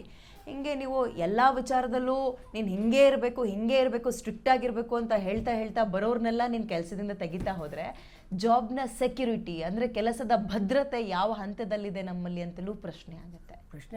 ಬಟ್ ಏನಾಗುತ್ತೆ ಅಂತ ಹೇಳಿದ್ರೆ, ಈಗ ಯಾವುದೇ ಒಂದು ಕಂಪ್ನಿಲಿ ಕೆಲಸ ಇನ್ಸಿಡೆಂಟ್ ಇಂದ ಊರಿನಲ್ಲಿ ಹಳ್ಳಿಲಿರೋ ತಂದೆ ತಾಯಿಗಳು ಬೆಂಗಳೂರಿನಲ್ಲಿ ಮಕ್ಕಳನ್ನೇನು ಕೆಲಸಕ್ಕೆ ಅಂತ ಕಳಿಸ್ತಾ ಇರ್ತಾರೆ. ಅವರು ಹೆದರ್ಕೊಂಡು ಕೂತಿರ್ತಾರೆ, ನನ್ನ ಮಗ ಎಲ್ಲಿ ಓದ್ನೋ, ಏನು ಮಾತಾಡೋದ್ನೋ, ಈಗೇನೋ ಸಾವಿರಾರು ರೂಪಾಯಿನೋ ಲಕ್ಷಾಂತರ ರೂಪಾಯಿನೋ ದುಡ್ಕೊಂಡು ಅವ್ನ ಜೀವನ ನೋಡ್ತಾ ಇದ್ದಾನೆ.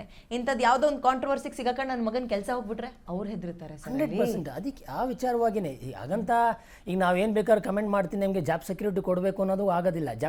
ಯಾವುದೇ ವ್ಯಕ್ತಿನ ಕೆಲಸಕ್ಕೆ ಸೇರಿಸ್ಕೋಬೇಕಾದ್ರೂ ಕೂಡ ಹೇಳಿರ್ತಾರೆ, ಸರ್ಟನ್ ರೆಸ್ಟ್ರಿಕ್ಷನ್ಸ್ ಹಾಕಿರ್ತಾರೆ. ಅಲ್ಲೆಲ್ಲೂ ಕೂಡ ನೀನು ಸೋಷಿಯಲ್ ಲೈಫ್ ಬದುಕೊಂಗೆ ಇಲ್ಲ ಅಂತ ಎಲ್ಲೂ ಕೂಡ ಹೇಳಿರೋದಿಲ್ಲ. ಬಟ್ ರೆಸ್ಟ್ರಿಕ್ಷನ್ಸ್ ಇದೆ. ಈಗಾಗಲೇ ತುಂಬ ಕಂಪ್ನಿಗಳು ಕೂಡ ಈ ಸೋಷಿಯಲ್ ಮೀಡಿಯಾ ಲೈಫ್ಗಳಲ್ಲಿ ಅವ್ರನ್ನ ಕಟ್ ಡೌನ್ ಮಾಡೋದಕ್ಕೆ, ಅಂದರೆ ಈ ಕಮೆಂಟ್ಸ್ ಇರ್ಬೋದು, ಪರ್ಟಿಕ್ಯುಲರ್ ರಿಲಿಜಿಯಸ್ ವಿಚಾರವಾಗಿರ್ಬೋದು, ಪ್ರತಿಭೆಯನ್ನ ಕನ್ಸಿಡರ್ ಮಾಡಿ, ನನ್ನ ವೈಯಕ್ತಿಕ ಜೀವನವನ್ನ, ವೈಯಕ್ತಿಕ ಸಮಯವನ್ನ ನೀವು ಹೆಂಗ್ ಕನ್ಸಿಡರ್ ಮಾಡ್ತೀರಿ, ನಾನು ಹಿಂಗೆ ಇರಬೇಕು ಅಂತ ನೀವು ಹೆಂಗೆ ಎಕ್ಸ್ಪೆಕ್ಟ್ ಮಾಡ್ತೀರಿ, ಯಾಕೆ ಎಕ್ಸ್ಪೆಕ್ಟ್ ಮಾಡ್ತೀರಿ? ನೀವು ನನ್ನನ್ನ ಕೆಲ್ಸಕ್ಕೆ ತಗೊಂಡಿರೋದು ಆ್ಯಂಡ್ ನೀವು ನನಗೆ ಸಂಬಳ ಕೊಡ್ತಾ ಇರೋದು 9 to 6 hours ನಲ್ಲಿ ನಾನು ಹೆಂಗ್ ನಡ್ಕೊಳ್ತೀನಿ ಆಫೀಸ್ನಲ್ಲಿ, ನನ್ನ ಪ್ರತಿಭೆ ಹೆಂಗಿರುತ್ತೆ, ನಾನು ಈ ಕಂಪನಿಗೋಸ್ಕರ ಏನು ಮಾಡ್ತೀನಿ, ಅಷ್ಟಕ್ಕೆ ಮಾತ್ರ ನೀವು ನನಗೆ ಸಂಬಳ ಕೊಡ್ತೀರಿ, ಅಷ್ಟಕ್ಕೆ ಮಾತ್ರ ನಾನು ನಿಮ್ಮನ್ನ ಕಂಟ್ರೋಲ್ನಲ್ಲಿ ಇರ್ತೀನಿ. ನನ್ನ ವೈಯಕ್ತಿಕ ಜಗತ್ತು ಹಿಂಗೇ ಇರಬೇಕು ಅಂತ ಅದನ್ನ ಒಂದು ಬೌಂಡ್ರಿ ಹಾಕಕ್ಕೆ ನೀವ್ಯಾರು ಅಂತ ಪ್ರಶ್ನೆ ಬರುತ್ತೆ. ಇಲ್ಲ, ಇಲ್ಲೇನಾಗ್ತದೆ, a person without a character is worthless ಅನ್ನೋ ಲೆಕ್ಕ. ಯಾಕೆ ಅಂತ ಹೇಳಿದ್ರೆ, ನೀವು ವರ್ಕ್ ನೀವು ಮಾಡ್ತಾ ಇರ್ಬೋದು, ಪೊಟೆನ್ಷಿಯಲ್ ಎಷ್ಟೇ ಇರ್ಬೋದು, ಏನೇ ಇರ್ಬೋದು, but your character is most important for the company welfare. ಯಾಕೆಂದ್ರೆ ನೀವು ಹೇಳ್ಬೋದು ನಾಳೆ ದಿವಸ ನತ್ತರೆ ಅನ್ನೋ ಕಾರಣಕ್ಕೆ ಈ ರೀತಿಯ ಒಂದು ಸ್ಟೇಟ್ಮೆಂಟ್ ಕೊಟ್ರು ಅಂತನೋ, ಅಥವಾ ತಕ್ಷಣಕ್ಕೇನೋ ಪ್ರವೋಕ್ ಆಗಿ ಹಿಂಗೊಂದು ಹೇಳಿದ್ರೆ ಚೆನ್ನಾಗಿರುತ್ತೆ ಅಂತನೋ, ಆತ ಹೇಳಿದ ಒಂದು ಸ್ಟೇಟ್ಮೆಂಟ್ನಿಂದ ಅವನ ಕ್ಯಾರೆಕ್ಟರ್ನ ಅಳಿಯೋದು ಸೂಕ್ತ ಅಂತ ಅನ್ಸುತ್ತೆ. ಇಲ್ಲ, ಒಂದೇ ಒಂದು ಕಮೆಂಟ್ ಮೇಲೆ ಕ್ಯಾರೆಕ್ಟರ್ನ ಅಳಿಯೋದಕ್ಕೂ ಕೂಡ ಕಷ್ಟ ಆಗುತ್ತೆ. ಅವನ ಕೆಲಸ ಕಳ್ಕೊಳ್ಳಂಗಾಯ್ತು. ಹೌದು, 100% ಕೆಲಸ ತೆಗಿಬಾರ್ದು ಅಂತ ಎಲ್ಲೂ ಇಲ್ಲ. ಮೇ ಬಿ ಅವರು ತೆಗ್ದಿರೋ ಪ್ರೊಸೀಜರ್ ಬೇರೆ ರಾಂಗ್ ಇರ್ಬೋದು. ಅಂದರೆ ಓವರ್ ನೈಟ್ ತೆಗ್ದಿರ, ನಮ್ಗೆ ಇನ್ನೂ ಗೊತ್ತಿಲ್ಲ, ಅವ್ರಿಗೆ ನೋಟಿಸ್ ಕೊಟ್ಟಿದ್ರು. ಈ ಕಾನೂನು ರೀತಿಯಲ್ಲಿ ಏನಾಗುತ್ತೆ, ಒಬ್ಬ ವ್ಯಕ್ತಿನ ತೆಗಿಬೇಕು ಅಂತ ಹೇಳಿದಾಗ ಕಂಪ್ನಿಯಿಂದ ಮುಂಚೆ ಸಂಬಳ ಹಾಕ್ರಪ್ಪ ಅವ್ರಿಗೆ, ಟರ್ಮಿನೇಷನ್ ಮಾಡೋ ವ್ಯಕ್ತಿ ಇದ್ದಾಗ ಅದು ಇನ್ ಕೇಸ್ ಬೇರೆ ವಿಚಾರದಲ್ಲಿ ಕಂಪ್ನಿಲಿ ಏನೋ because of some other things ಎಲ್ಲ ನೀವು ರಿಮೂವ್ ಮಾಡಬೇಕು ಅನ್ನೋ 3 months ಸ್ಯಾಲ್ರಿ ಕೊಡ್ತಾರೆ, 3 months ನೋಟಿಸ್ ಪೀರಿಯಡ್ ಕೊಡ್ತಾರೆ. ಬಟ್ ಈ ಥರ ವಿಚಾರಗಳಿದ್ದಾಗ ಒಂದು ಎನ್ಕ್ವೈರಿ ಕಂಡಕ್ಟ್ ಮಾಡ್ತಾರೆ. ಯಾಕಂದರೆ ಅವ್ರದ್ದೇ ಅದನ್ನು ಡಿಪಾರ್ಟ್ಮೆಂಟ್ ಎನ್ಕ್ವೈರಿ ಇದ್ದೇ ಇರುತ್ತೆ. ಎನ್ಕ್ವೈರಿ ಕಂಡಕ್ಟ್ ಮಾಡಿ ಅವ್ರಿಗೆ ಚಾನ್ಸ್ ಒಂದು ಕೊಟ್ಟು ಅವ್ರ ಕಡೆ ಎಕ್ಸ್ಪ್ಲನೇಷನ್ ತಗೊಂಡು ಆ ನಂತರ ಅವ್ರನ್ನ ಟರ್ಮಿನೇಟ್ ಮಾಡಬೇಕು ಬೇಡವಾ ಅನ್ನೋದು ಇದು ಕಾನೂನಾತ್ಮಕವಾಗಿ ನಡೆಯುವಂಥದ್ದು. ಈ ಕೇಸಲ್ಲಿ ಈಗ ಅವ್ರು ವಿತಿನ್ 2 days 1 days ಅವ್ರು ವಿತಿನ್ 24 hours ಅವ್ನು ಟರ್ಮಿನೇಟ್ ಮಾಡಿದ್ದಾರೆ. ಆ ಚಾನ್ಸ್ ಕೊಟ್ಟಿದ್ದಾರೆ ಎಲ್ಲೋ ಗೊತ್ತಿಲ್ಲ. ಬಟ್ ರೀಸನ್ಸ್ ಇದ್ದಿಲ್ಲ. Reason is must and should, it is correct, yes it's valid, it can be terminated. ಯಾಕಂದ್ರೆ ಲಾಸ್ಟ್ ಟೈಮ್ ಗೂಗಲ್ ಕೂಡ ಒಂದೇ ಒಂದು ವರ್ಡ್ ಏನು ಫ್ರೀ ಪ್ಯಾಲೆಸ್ಟೈನ್ ಅನ್ನೋ ಒಂದು ವಿಚಾರಗೋಸ್ಕರ 15-20 ಜನ ಓವರ್ ನೈಟ್ ಅವ್ರು ಟರ್ಮಿನೇಟ್ ಮಾಡ್ಬೋದು. ಅದೇ ರೀತಿ ಕೋಲ್ಡ್ ಬೇ ಕನ್ಸಲ್ಟಲ್ಲೂ ಕೂಡ CEO is a CEO of the company, is not an employee. ನಾನೊಂದು IT ಉದ್ಯೋಗಿ ಆಗ್ತಾ ಇದ್ದೀನಿ ಅಥವಾ ಒಂದು ಪ್ರೈವೇಟ್ ಕಂಪನಿ ಕೆಲಸಕ್ಕೆ ಸೇರ್ಕೊಳ್ತಾ ಇದ್ದೀನಿ ಅಂದರೆ ಭಯದಲ್ಲೇ ಓಡಾಡಬೇಕು. ಯಾವಾಗ ಅವಶ್ಯಕತೆ ಇಲ್ಲ. ಈಗೇನಾಗುತ್ತೆ, ನೀವು ನೀವು ಎಲ್ಲಾನು ಕರೆಕ್ಟಾಗಿ ನಡೆಸ್ಕೊಂಡು ಹೋದ್ರೆ ಭಯ ಪಡೋ ಅವಶ್ಯಕತೆ ಇಲ್ಲ. ಸೋಷಿಯಲ್ ಮೀಡಿಯಾದಲ್ಲಿ ಒಳ್ಳೆ ನೀವು ಕ್ಯಾರೆಕ್ಟರ್ನ ಕಂಟಿನ್ಯೂ ಮಾಡ್ಕೊಂಡು ಹೋದರೆ ಯಾರು ಕೂಡ ಭಯ ಪಡಿಸೋ ಅವಶ್ಯಕತೆ ಇರೋದಿಲ್ಲ. ಏನಾಗುತ್ತೆ, ರಾಜಕೀಯ ಆಗಿರಲಿ, ಪರ್ಸನಲ್ ಲೈಫ್ ಆಗಿರಲಿ, ಎಲ್ಲೇ ಆಗಲಿ, ನಿಮ್ಮ ಸೋಷಿಯಲ್ ಇಮೇಜ್ ಅನ್ನೋದು ಮೋಸ್ಟ್ ಇಂಪಾರ್ಟೆಂಟ್. ಈಗ ಯಾವುದೇ ಒಂದು ವ್ಯಕ್ತಿ ಕೂಡ ನಿಮ್ಮನ್ನ ರೆಕಗ್ನೈಸ್ ಮಾಡೋದೇ ಬಿಕಾಸ್ ನಿಮ್ಮ ಸೋಷಿಯಲ್ ಮೀಡಿಯಾದಲ್ಲಿ ಹೆಂಗಿದೆ ನಿಮ್ಮ ರೆಸ್ಪಾನ್ಸು, ಯಾವ ರೀತಿ ನೀವು ನಡ್ಕೋತೀರಾ ಅನ್ನೋ ವಿಚಾರದ ಮೇಲೆ ನಿಮ್ಮ ಕನ್ಸಿಡರೇಷನ್ ಜಡ್ಜ್ ಮಾಡ್ತಾರೆ. ಸೊ ಯಾಕೆಂದ್ರೆ ಇವತ್ತು ನಾವು ಡಿಜಿಟಲ್ ಏರಾದಲ್ಲಿದ್ದೀವಿ. ಯಾವುದೋ ಒಂದು ವ್ಯಕ್ತಿ ನೋಡೋಕೆ ಮುಂಚೆ ಫಸ್ಟ್ ಒಂದು ಸೋಷಿಯಲ್ ಮೀಡಿಯಾ ಪ್ರೊಫೈಲ್ ನೋಡ್ತಾರೆ, ಹೇಗಿದೆ ವ್ಯಕ್ತಿ, ಹೇಗೆ ಕಮೆಂಟ್ ಮಾಡ್ತಾರೆ, ಯಾವ ರೀತಿ ನಡ್ಕೋತಾರೆ ಅನ್ನೋದು. ಅಂದರೆ ನಿಮ್ಮ ಸೋಷಿಯಲ್ ಕಂಡಕ್ಟ್ ಕೂಡ it's a part and parcel of company because you become a part of the company.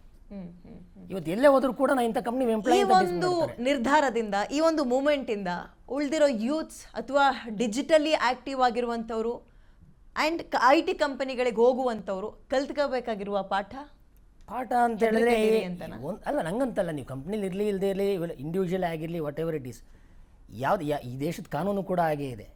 ಯಾವುದೇ ಒಂದು ವ್ಯಕ್ತಿ ಕೂಡ ನಿಮ್ಮ ಸ್ವಂತ ಖುಷಿಗಾಗಲಿ ಇಲ್ಲ ಬೇರೆಯವ್ರ ಖುಷಿ ಪಡಿಸೋದಕ್ಕಾಗಲಿ ಇನ್ನೊಬ್ಬರ ಮೇಲೆ ನಿಮ್ಮ ವ್ಯಕ್ತಿರಕ್ತವಾಗಿ ಕಮೆಂಟ್ಸ್ ಮಾಡೋದಾಗಲಿ ಅವ್ರಿಗೆ ಧಕ್ಕೆ ತರೋವಂಥದ್ದಾಗಲಿ ಮಾಡಿಕೊಡ್ದು. ನೀವು ಕಂಪ್ನಿಲೇ ಆಗಲಿ ನಿಮ್ಗೇನು ಬೇಕು, ನಿಮ್ಮ ಸೋಷಿಯಲ್ ಮೀಡಿಯಾದ ಒಳ್ಳೆ ಪ್ರೊಫೈಲ್ ಮೇಂಟೈನ್ ಮಾಡಬೇಕು ಅಂತ ಹೇಳಿದಾಗ ಈ ಥರ ಕಮೆಂಟ್ಸಲ್ಲಿ ತುಂಬ ಕಾನ್ಷಿಯಸ್ ಆಗಿ ಯೂಸ್ ಮಾಡಬೇಕಾಗುತ್ತೆ. ಆ conscious mind is most important while making any comment against any person or religions or any ವಿಚಾರವನ್ನ ಇಟ್ಕೊಂಡು ತಮಾಷೆ ಮಾಡಬೇಡಿ, ಫೈನ್. ಹಾಗೆ ಗಂಡು ಮಕ್ಕಳು ಅದಕ್ಕಿಂತ ಏನು ಹೊರತಾಗಿಲ್ಲ. ಯಾಕೆ ಈ ಭೇದ ಭಾವ? ಹೆಣ್ಣು ಮಕ್ಕಳು ಗಂಡು ಮಕ್ಕಳು ಎಲ್ಲರೂ ಸಮಾನರು ಅಂತಾರೆ, ಬಟ್ ಇಂಥ ವಿಚಾರಗಳು ಅಂತ ಬಂದಾಗ ಗಂಡು ಮಕ್ಕಳು ಯಾಕೆ ಟಾರ್ಗೆಟ್? ಸಹಜವಾಗಿ ಕಾಡೋ ಪ್ರಶ್ನೆ. ಸಹಜವಾಗಿ ಏನಾಗುತ್ತೆ, ಗಂಡು ಮಕ್ಕಳು ಯಾಕೆ ಟಾರ್ಗೆಟ್ ಆಗುತ್ತೆ ಅಂದರೆ ಇವತ್ತಿನ ಕಾಲದಲ್ಲಿ ಹೆಂಗಾಗಿದೆ ಅಂದರೆ ಸೋಷಿಯಲ್ ಮೀಡಿಯಾದಲ್ಲಿ ನಮ್ಮನ್ನೇ ಹೆಚ್ಚಾಗಿ ತೋರಿಸುವಂಥ ಪರಿಸ್ಥಿತಿ ಜಾಸ್ತಿ ಆಗೋಗಿದೆ. ಯಾವುದೇ ಒಂದು ವಿಚಾರದಲ್ಲಿ ಇರ್ಬೋದು, ಬಟ್ ಅಲ್ಲೇನಾಗುತ್ತೆ ಸಮ್ಟೈಮ್ ಡಿಸ್ಕ್ರಿಮಿನೇಷನ್ಸ್ ಇದ್ದೇ ಇರುತ್ತೆ. ಎಲ್ಲನೂ ನಾವು ಓವರ್ ನೈಟ್ ಅದನ್ನ ಸರಿಪಡಿಸೋಕ್ಕಾಗೋದಿಲ್ಲ. ಸಮ್ಟೈಮ್ಸ್ ಎಷ್ಟೋ ವಿಚಾರದಲ್ಲಿ ವುಮೆನ್ಗೂ ಕೂಡ ಸ್ಟ್ರಿಕ್ಟ್ ಆ್ಯಕ್ಷನ್ ತೊಗೊಂಡಿರೋದು ಉಂಟು. ಒಂದೇ ಇಲ್ಲ ಅಂತೇನಿಲ್ಲ, ತುಂಬ ವಿಚಾರದಲ್ಲಿ ತೊಗೊಂಡಿದ್ದಾರೆ. ಇವ್ರದಲ್ಲಿ ಸಸ್ಪೆನ್ಷನ್ ಮಾಡಿ, ಕೆಲವು ವಿಚಾರದಲ್ಲಿ ಈಗ ಆಲ್ರೆಡಿ FIR ಕೂಡ ಇಬ್ಬರ ಮೇಲೂ ಆಗಿದೆ, ಒಬ್ಬರ ಮೇಲೆ ಆಗಿಲ್ಲ. ಕ್ರಿಮಿನಲ್ ಕೇಸ್ ಅವ್ರನ್ನ ಸಸ್ಪೆಂಡ್ ಮಾಡಿರ್ಬೋದು, ಇವ್ರನ್ನ ಟರ್ಮಿನೇಷನ್ ಮಾಡಿರ್ಬೋದು. ಬಟ್ ಆಲ್ರೆಡಿ ಮಹಾರಾಷ್ಟ್ರದಲ್ಲಿ ಇಬ್ಬರ ಮೇಲೂ ಕೂಡ FIR ಆಗಿದೆ. ಅವರಿಬ್ಬರು ಕೂಡ ಅದನ್ನ ಫೇಸ್ ಮಾಡೋ ಪರಿಸ್ಥಿತಿ ಬರ್ತದೆ. ಅವ್ರ ಮೇಲೆ FIR ಮಾಡಿದ್ರೆ, ಇವ್ರೊಬ್ಬರ ಮೇಲೆ FIR ಮಾಡಿದ್ರೆ ಅದು ಬೇರೆ ವಿಚಾರ. ಇಬ್ರು ಕಮೆಂಟ್ ಮೇಲೆ ಕೂಡ FIR ಮಾಡಿದ್ರೆ. ಏನ್ ಮೇಡಮ್ ಲಾಸ್ಟ್ ಕಾಮೆಂಟ್ ನಿಮ್ದು? ಡಿಜಿಟಲಿ ನಾವು ಎಷ್ಟು ಆಕ್ಟಿವ್ ಆಗಿರಬೇಕು, ಡಿಜಿಟಲಿ ಎಷ್ಟು ಜೋಪಾನವಾಗಿರಬೇಕು, ಇಲ್ಲಾಂದ್ರೆ ಕೆಲಸ ಕಳ್ಕೊಳ್ತೀವಿ ಅನ್ನೋ ಹಂತಕ್ಕೆ ಒಂದು ಉದಾಹರಣೆ ಸಿಕ್ಕಿದೆ. What's your last comment? Responsibility ಆಗಿರ್ಬೇಕಲ್ವಾ ಮ್ಯಾಮ್. ಸಮಾಜಕ್ಕೆ ನಾವೇನು ಮೆಸೇಜ್ ಕೊಡ್ತಾ ಇದ್ದೀವಿ, ಒಂದು ಸೋಷಿಯಲ್ ಮೀಡಿಯಾ ಮಾತಿಗೂ ಮತ್ತು ಕೃತಿಗೂ ಸಂಬಂಧನೇ ಇರಲ್ಲ. ಇಲ್ಲಿ ಪಾಪ ಮಾತಾಡ್ಕೊಂಡು ಕೆಲಸ ಕಳ್ಗಳಂಗಾಯ್ತಲ್ಲ ಅಂತಲೂ ಚರ್ಚೆಗಳಾಗುತ್ತೆ. ಪಾಪ ಅನ್ನೋ ಪದ ಬಂದು ಸೇರ್ಕೊಳ್ಳುತ್ತೆ. ಮಾತಾಡೋದಕ್ಕೂ ನಾವು ಮಾಡುವ ಕೆಲಸಕ್ಕೂ ಅಜಗಜಾಂತರ ವ್ಯತ್ಯಾಸಗಳಿರುತ್ತೆ ಕೆಲವೊಂದ್ಸಲ. ಇಲ್ಲ, ಹಂಗಾಗಿದ್ದು ಉಲ್ಟಾ. ಮಾತು ಹಿಡಿತದಲ್ಲಿ ಇರಬೇಕಿತ್ತು. ನಾವೇನು ಮಾಡ್ತೀವಿ ಅನ್ನೋದು ಬರಲ್ಲ, ನಾವು ಹೆಂಗೆ ನಡ್ಕೋತೀವಿ ಅನ್ನೋದು ಬರುತ್ತಲ್ಲ ಮ್ಯಾಮ್. ಓಕೆ, ಸರಿ. ನಾವೇನು ಮಾಡ್ತೀವಿ ಅನ್ನೋದು ಇಂಪಾರ್ಟೆಂಟ್ ಅಲ್ಲ, ನಾವು ಹೇಗೆ ಮಾತಾಡ್ತೀವಿ ಅನ್ನೋದು ಇಂಪಾರ್ಟೆಂಟ್ ಅಂತನಾ? ಓಕೆ, ವ್ಯಕ್ತಿತ್ವ ಇಸ್ ಮೋಸ್ಟ್ ಇಂಪಾರ್ಟೆಂಟ್ ಆಗುತ್ತೆ. Character, social image is most important. ಏನೇ ಆಗಲಿ ಸೀರಿಯಸ್ ಕಾನ್ಸಿಕ್ವೆನ್ಸಸ್ನ ಫೇಸ್ ಮಾಡ್ತಾ, ಡಿಜಿಟಲ್ ಪ್ರೆಷರ್ನ ಒಂದು ಫೇಸ್ ಮಾಡ್ತಾ ಕಂಪನಿ ಮುಲಾಜಿಲ್ದಂಗೆ ಅವ್ರನ್ನ ಕೆಲಸದಿಂದ ತೆಗೆದು ಹಾಕುವ ಅಥವಾ ಫೈರ್ ಮಾಡುವ ಕೆಲಸಕ್ಕೆ ಮುಂದಾಯಿತು. ಇದು ಮುಂದಿನ ಸ್ಟ್ಯಾಂಡಪ್ ಕಮಿಡಿಯನ್ಗಳಿಗೆ ಅಥವಾ ಡಿಜಿಟಲಿ ನಾವು ಹೆಂಗೆಂಗೋ ಆಡ್ತೀವಿ, ಆಫೀಸಲ್ಲಿ ಮಾತ್ರ ಶ್ರೀರಾಮನ್ ಚಂದ್ರ ಥರ ಅಥವಾ ಇಂದ್ರ ಚಂದ್ರ ಥರ ಸುಮ್ಮನಿರ್ತೀವಿ ಅನ್ನುವಂಥವ್ರಿಗೂ ಕೂಡ ಪಾಠ ಆಗತ್ತೆ ಅಂತ ಹೇಳ್ತಾ ಈ ಕಾರ್ಯಕ್ರಮವನ್ನು ಮುಗಿಸ್ತಾ ಇದ್ದೀನಿ. Thank you so much. ಈ ಅರ್ಧ ಗಂಟೆಯಲ್ಲಿ ನೀವಿಬ್ರು ಕೂಡ ಭಾಗಿಯಾಗಿದ್ರಿ. ಈಗೊಂದು ಬ್ರೇಕ್ ತಗೊಳ್ಳೋಣ. ಬ್ರೇಕ್ ಆದಮೇಲೆ ಪರಿಷತ್ನಲ್ಲಿ